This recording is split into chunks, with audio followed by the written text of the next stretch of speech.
I haven't talked about Warframe on YouTube in years, and it's about time that I changed that. I'm very much enjoying my time with the game again after a year-plus long hiatus from it. I'm learning how to better appreciate it and consume it without burning out, and have a legitimate want to talk about it at least once here on YouTube. It's not often I find myself inspired like this lately, so let's take advantage of it while it lasts. For today's first return to the game, I'd like to give my take on a complete guide to what is stylistically my favorite Warframe in the game, Harrow.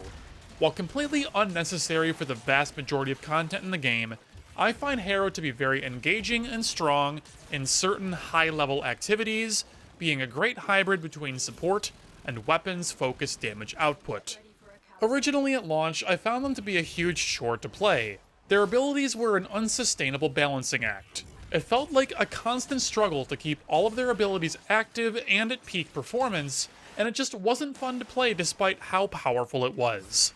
Luckily, we now have the Helminth System in the game, where we can replace one ability on our Warframes with an ability from another Warframe. This has breathed so much new life into Harrow for me, and today I want to try my hand at a guide on how to play Harrow, and then we'll transition into my 3 favorite Harrow setups for you to try as well. Just remember, I'm not claiming to be a super pro Warframe gamer. These strategies and builds are the best balance of min-max, comfort, and fun I have found so far for their specific use cases. Feel free to tweak and modify any of these strategies and builds to your particular level of comfort, enjoyment, and performance. Before that, this video is sponsored by Artesian Builds. They are ready to upgrade your PC and build for you live on Twitch and have it shipped to you within 1 week. Get up to $100 off by visiting artesianbuilds.com using my link in the description box down below and entering discount code FROTHY at checkout. First up, let's talk general use. Harrow's passive is that he has twice the standard overshield cap as other Warframes. The standard cap is 1200, while Harrow can have 2400. This is, of course, on top of your standard shield capacity. His first ability, Condemn, will freeze enemies in place in a line in front of him, with range modified by range mods. For each enemy hit, you'll restore your own shields if they're not full, and then generate overshield on top of your typical shield cap. These overshields, again, will reach 2400 plus whatever your base max shield amount might be on your particular build. This ability is considered one-handed, so you can continue moving and shooting normally while using it. The freeze from this ability is notable in that it makes enemies stand up straight.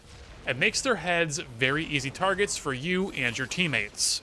So basically, use your one a lot. Chain enemies up, keep your overshields nice and high, set up easy kills for your team. Cool. Let's move on to his second ability, Penance. With Penance, you'll destroy your own shields to give yourself a massive buff. This can be very dangerous, but we'll discuss a few strategies to mitigate the risk of using this later on. For now, here are the benefits. You gain lifesteal, attack speed for all weapons, and reload speed. While these buffs apply only to you, you'll send out pulses of healing from your lifesteal that affect all allies in affinity range. This means that if you're close enough to a teammate to share XP, you're gonna share this healing, no range mods required. At base, Penance has a 4-second duration plus 1.54 seconds for every 100 shields consumed. That's a lot of math that you don't need to actually do, so basically just get your overshields really high with your 1, and then you press your 2, and that's really it. The efficiency at which your shields are converted into duration for this ability is actually controlled by power strength, not duration. Basically, everything you care about with this ability is mostly just made better by power strength. Duration offers minimal benefit to this skill, and with Harrow you often don't want all that much duration anyways. Finally, this ability can be recast as often as you'd like throughout its duration in order to add more time to its duration, up to a maximum of 2 minutes, regardless of your duration mods. To summarize thus far, use your first ability to stun enemies and get overshields. Use your 2 to spend those overshields in order to get a massive buff, as well as heal your entire team for the duration of your buff. Your third ability is Thurible, an energy generating ability that benefits the entire team on each of Harrow's kills. Upon activation, you'll begin a two-handed upper body channeling animation where you sacrifice energy to improve the power of your buff. You can either spend all of your energy or reactivate the ability to end your channeling animation early and lock in your buff's power level at whatever number you see displayed on your screen. Whatever number on screen you end at when your channeling ends is how much energy you're giving not just to yourself, but to each teammate within range for every kill that you get. On headshot kills, this is multiplied by 4. This ability lasts for 35 seconds at base, which is a fantastic starting point. You really can get away with not running all that much in duration mods on Harrow, thanks to this generous base duration. Basically, for things like arbitrations or other high difficulty missions with a good number of enemies to kill, you always want this ability active. The energy regeneration for your teammates is hugely useful, especially when your teammates are running very energy-hungry Warframes. Your final ability, Covenant, is easily the most ubiquitous of Harrow's abilities, and is the main reason you choose to take him in many situations. Upon activation of Covenant, Harrow enters a long, slow, full-body animation that prevents him from taking any other actions. During this period, and for a few seconds afterwards, Harrow and all his teammates within affinity range are fully invincible to damage and negative status effects. At base, your whole team is getting 6 seconds of invincibility off of this.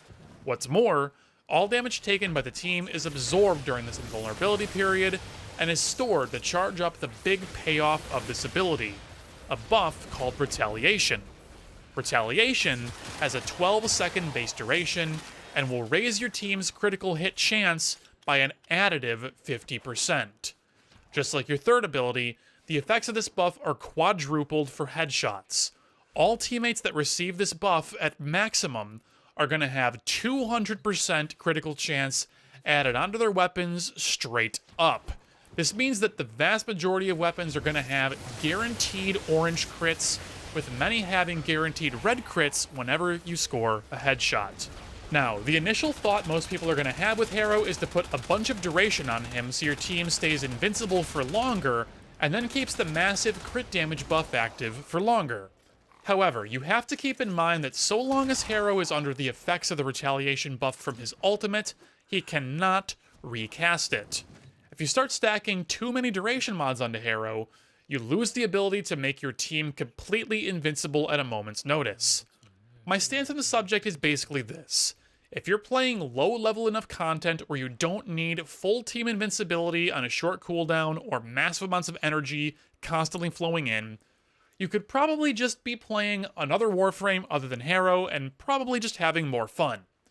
Being able to always have that invulnerability ready at a moment's notice is critically important in my opinion, especially in missions like arbitrations, Eidolon hunts, and Profit Taker. Assuming that you're actually going to bring Harrow to Profit Taker, which, let's be real, you're bringing Chroma. But if for some reason you can't or don't want to, and you want to bring Harrow as a support, he can do that. Now, let's step back for a minute and take a little breather. That was like 6 minutes of going deep off the deep end, covering how all of Harrow's abilities work. If you've made it this far, congratulations. As one last brief synopsis, here's the basic gameplay loop with Harrow's default kit. Press 1 to stun enemies and build overshields. When you have a safe opportunity, press 2 to spend those overshields and convert them into a massive buff for yourself, giving attack speed, reload speed, and lifesteal. Remember, the life you steal is also copied over to your teammates within affinity range. When you have a safe opportunity to channel energy into your 3, do it, so you and your team have 0 energy troubles throughout your mission. Don't forget to refresh this ability as often as you can. You might even elect to always press this button first before you even bother pressing 1 or 2, depending on what you feel is most necessary for your team in the moment.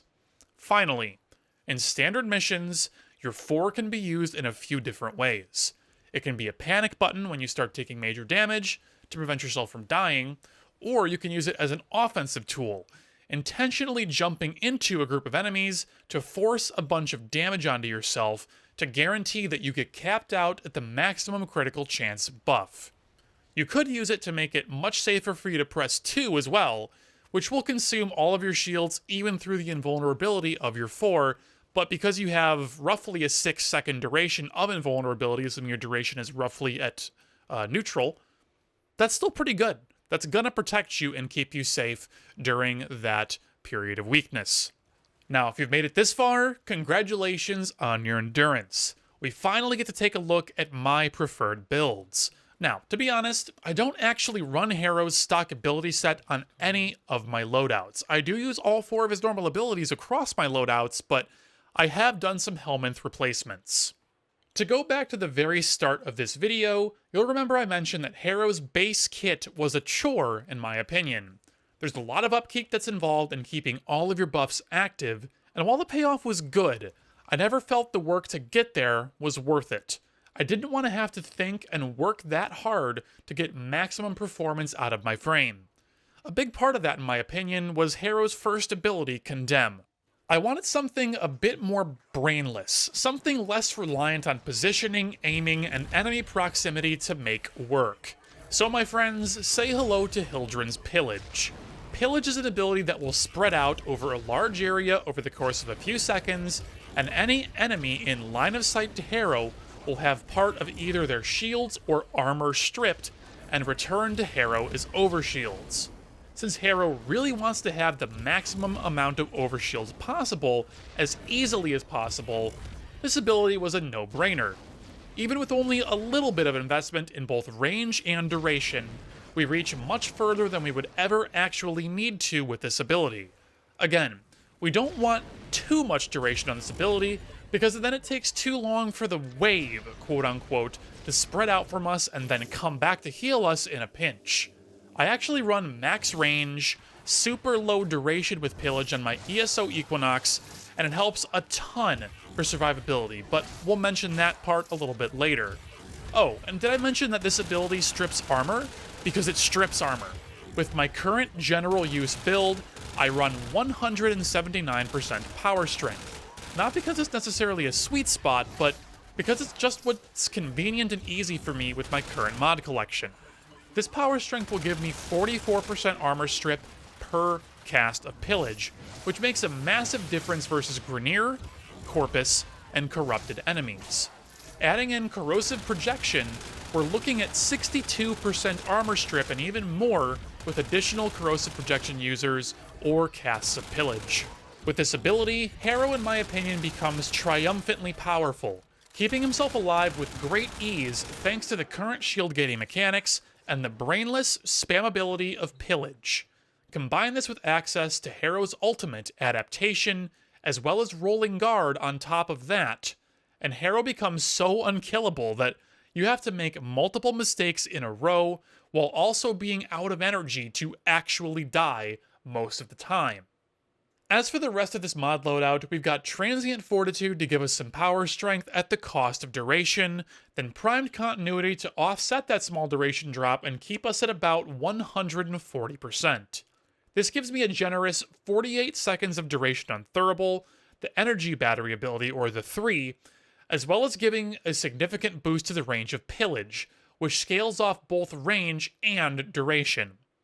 Umbral Intensify is not super necessary, but I had the capacity left over, so I figured might as well just shove it in there. Stretch, Flow, and Streamline are pretty standard. Efficiency and starting energy with preparation are really helpful to get the ball rolling with Harrow, since that's one of the roughest parts of playing him in my opinion. Once you get Thurible up and running, then you get a few pillages off and the buff from your 2 fully charged up, it's smooth sailing from there on out. So that whole package helps me to get the buffs as consistently as possible, reach as many teammates with free energy as possible, and hold as much extra energy as possible since my 3 is going to be massive overkill on actually generating energy. If I had primed flow, I'd run it, but sadly I do not own a copy. For the last slot, I just shoved in adaptation and ranked it up to fit. There's absolutely no real reason for it to be there, and you probably could skip this mod entirely if you wanted to either invest in a different mod or invest less Forma into the Warframe in general. However, I figured that I might as well go even more overboard on the survivability with my last 6 capacity, and it works just fine for me. You could totally play with the charging up capacity on the mods of adaptation and preparation. If you're using this build, you can definitely go for a lower rank preparation, like between rank 6 and 8 maybe, and then bring adaptation up a little bit, but that's entirely up to you and your personal tastes. I think my preparation personally is overkill, but I'm too lazy to buy another one and re-level it up. This is completely fine. There's nothing wrong with this build as it is, and I'm just going to leave it as is for the time being. Now, this part is going to be probably the most difficult editing of the video, so I'm going to try my best to make this actually work well. My gameplay loop with Harrow, when doing things like Steel Path, or arbitrations, or if I'm doing support in Profit Taker, is pretty simple.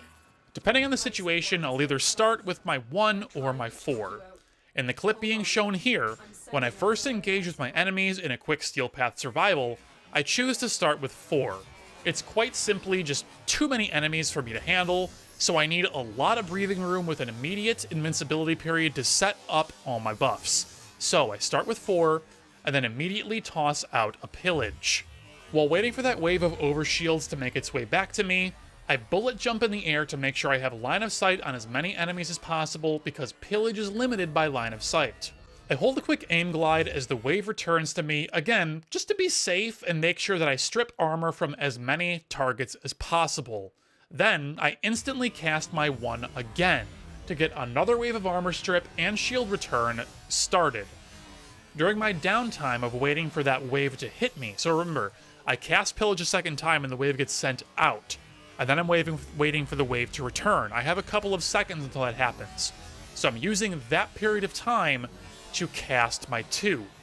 So I'll hit myself twice with my 2 ability and break my shields, 50% on the first hit, 50% on the second hit, and then I will have no shields standing with like 30 level 100 plus Grineer around me. But thanks to the current shield gating mechanics in the game, I am invincible for a very short period of time. Now, depending on my timing and your specific duration on your build, basically what's going to happen is you're going to break your own shields right before that wave of pillage returns to give you your shields back. So that short period of invincibility as you hit your shield gate is going to give you that last bit of time you need to completely recharge your shields from 0 back to, in my case, a max of 2850. A third and more technical option is to split your 2 across your pre-pillage shields and your post-pillage shields. Basically, you'll notice that as you cast your 2, your shields don't all come off at once. They come off in 2 hits of 50% with each flagellation of the thurible on your back. When timed correctly, you can set up your pillage in 2, so you hit yourself once, then the wave of pillage returns to you and returns your shields, and then the second hit comes out and halves your shields to complete the 2 buff. This way you're never even truly breaking your own shields, and never even activating the shield gate. On the whole, this build has the potential to be pretty invincible, with good armor strip to boot, though to be honest, it's quite ability casting heavy and not for everyone. You can stick natural talent on there in place of a number of the other mods this setup runs, but personally I don't find it necessary. Oh, and did I mention that Pillage also clears all negative status effects of your team when the wave hits them? Because it does, and I have no idea why. Pillage does that, on top of all the other great stuff it does, and other similar abilities like Ember's Fire Blast require an augment to do it. It's boggling to the mind that they made Pillage this good, but it really do be that way sometimes. So, abuse it. Anyways, if you want to make changes with this build, I would suggest playing around with Preparation, Streamline, and Adaptation. Those slots are, in my opinion, pretty flexible, and usually any 2 of the 3 will work just fine, so long as you're making an intelligent replacement in one of the slots. I literally never recommend the augment for Harrow's 4 though, because even though it sounds great on paper, in practice it's pretty terrible. If you're utilizing the augment and keeping your critical hit chance rolling indefinitely, you're hurting yourself because you can never recast your 4. You're giving up entirely on your full team invincibility because it cannot be recast so long as you're under the effects of the retaliation buff that it gives. So, stay away. Moving on, my next setup is specifically for farming focus in Elite Sanctuary Onslaught, or rather supporting other people while they farm focus. Harrow is not an ideal ESO support, but I just set them up that way for the sake of some variety so I don't go crazy during my daily ESO runs. The idea here is pretty simple. Because I start with a low amount of energy in every single wave of ESO, and preparation doesn't seem to actually do anything in ESO, I went with a little efficiency, high power strength, and a very specific amount of duration. Literally all I'm doing upon spawning is immediately pressing 3 and channeling all the energy I have into my Thurible. Once I'm done channeling, with 119% duration, I've got 41 seconds of energy flowing back into my teammates. The job as Harrow isn't to nuke the whole room. It's just to pick off a few kills here and there and keep the energy flowing for friendly nukers. Keeping your friendly neighborhood Saren, Volt, or Equinox filled with energy will ensure they are more consistently earning your group the most focus possible. 41 seconds of duration is perfect because the only period you really care about is the first 45 seconds of your timer per wave of ESO. That's when you have your buff, and that's when you're getting the biggest focus gains. Everything else after that is minor by comparison. Once you've had a little bit of energy back from your 3, your job at that point is to cast your 4 to give your team a crit buff, and then you spam pillage as much as you can while staying in the best position for line of sight you can, so you armor strip as many enemies in the room as possible, assuming that they even have armor or shields. Versus Infested, there's not a lot of point in even bothering to cast pillage, so your job then just becomes to shoot more idiots to focus harder on being an energy battery for the team.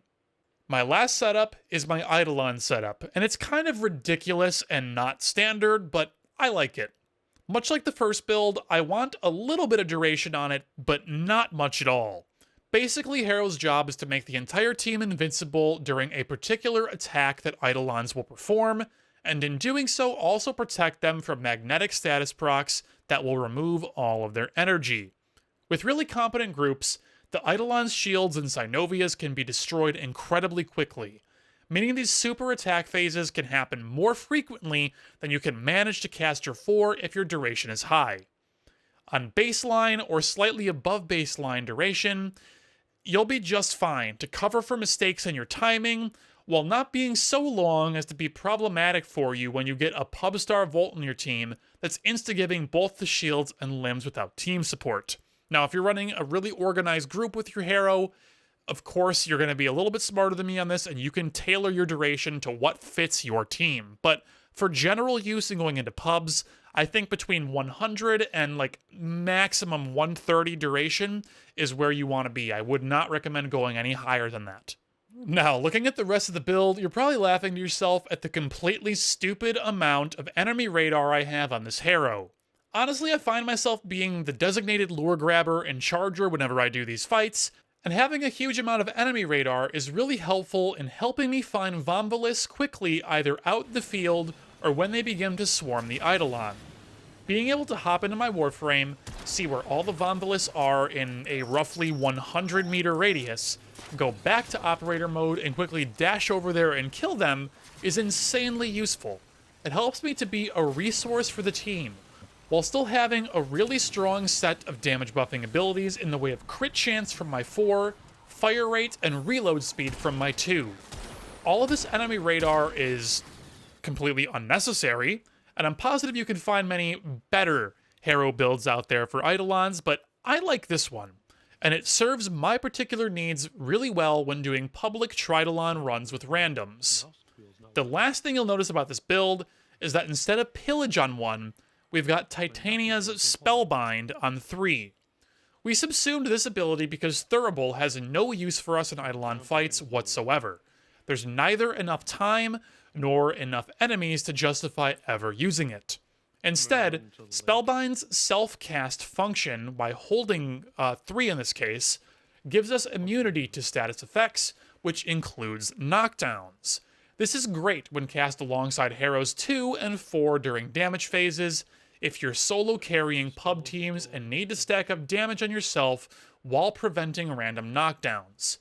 You could instead run the primed sure-footed mod if you have to, or if you have it, but really I don't think there's a point, because you're never going to cast your 3 anyways. You might as well save the mod card on your Warframe and put Spellbind in instead. Alternatively, instead of your normal 3 ability, you can consider something like Oberon's Smite with the Smite Infusion augment to give your team extra radiation damage, which is quite good against Eidolons. Having Harrow's native 1 ability is also handy because it lets you lock down Vombalist to give your lures time to catch up to you so you can fill them more easily. The Magus Lockdown Arcane works just as well for this particular use case, but if you either don't have access to it, or you just really want the overshields from your 1, Harrow's 1 is at least still useful in this specific case.